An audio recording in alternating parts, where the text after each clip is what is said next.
Navy veteran Ryan Sullivan got the ultimate call to duty in 2012 to introduce President Obama at a speech in Minnesota. It's the President of the United States of America. He was thrilled. His 11-year-old son, Tyler, not so much. I didn't think it was going to be that fun. I didn't think it was a big deal. I thought it'd be boring.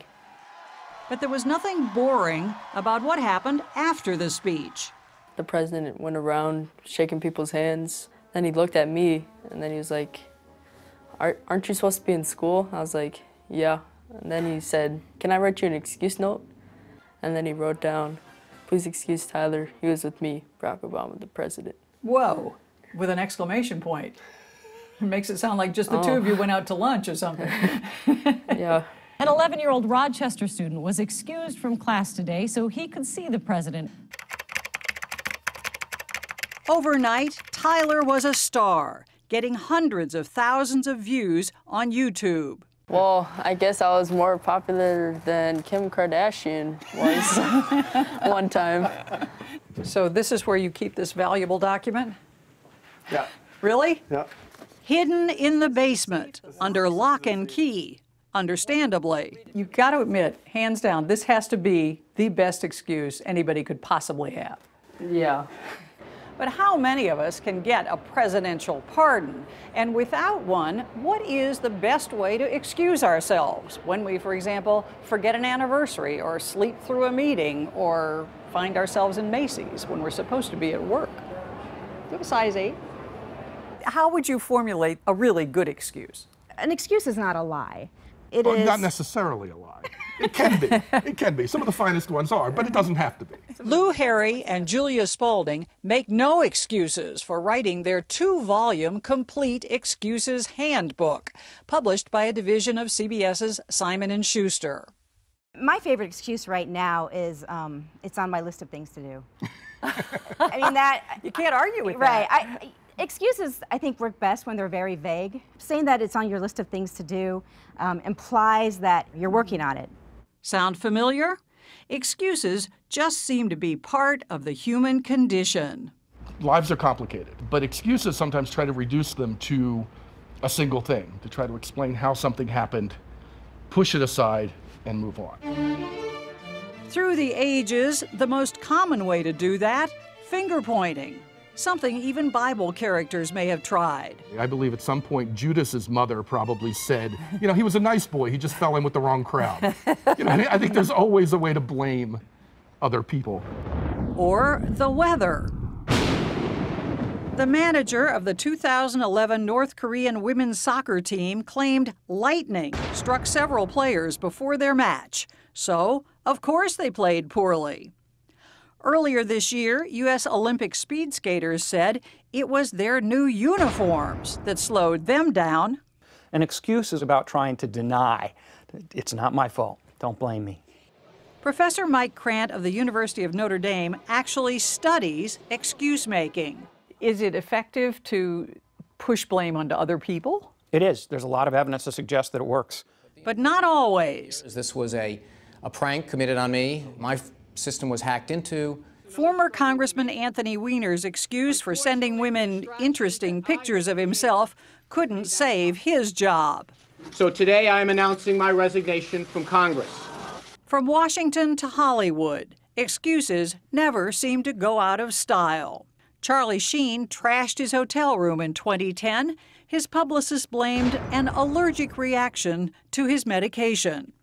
Paris Hilton once said she thought the cocaine she had was chewing gum. And poor Ashley Simpson, on a Monday, I am waiting. Caught lip-syncing on Saturday Night Live, tried to dance her way out of it. I feel so bad my band started playing the wrong song, and I didn't know what to do, so I thought I'd do a hoedown. I'm sorry. Sometimes an excuse is an attempt to connect to the humanity of another person. To say, you've been there too, haven't you? And sometimes that can work. You guys understand what this is like, which doesn't explain why the prostitute was in the hotel room, but you know, we're all Right. Yes, I have smoked crack cocaine. But we're all human, said former Toronto Mayor Rob Ford. Am I an addict? No. When have you I tried it? Probably in one of my drunken stupors. I wish all politicians were like Rob Ford, because it really would give us an explanation. What was I thinking when we passed that bill? I was drunk and smoking crack. I don't know, you know.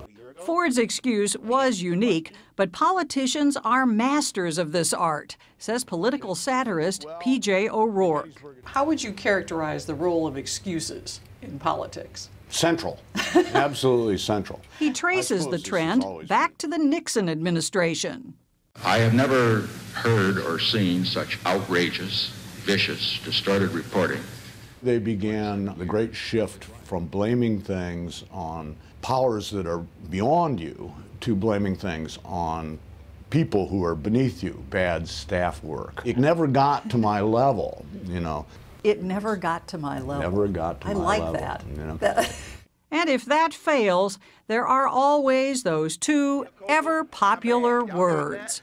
I misspoke. I may have misspoken. I did misspeak. And I did not mean to impugn the integrity of the military in any way, and I misspoke on that front. I didn't lie. No. You know, I didn't lie. I didn't say something incredibly stupid. I didn't let my darkest thoughts pop out my mouth. But I misspoke. What? I misspoke. What do you think makes a good political excuse? No, there are no good political excuses. And maybe there are no good excuses at all. A CBS News poll found that 85% of us think we use too many of them. Professor Krantz suggests an alternative approach, something he calls self-handicapping. It's a preemptive excuse. A high school student's scared about an upcoming test, so she tells her mom and dad that, listen, teacher's not very good. Teacher hasn't been doing a good job explaining the material. I don't understand it.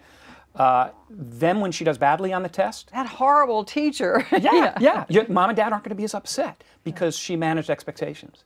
So if you fail the test, are late for your meeting, or spend your workday shopping, plan that excuse before you need it, and watch out for the internet.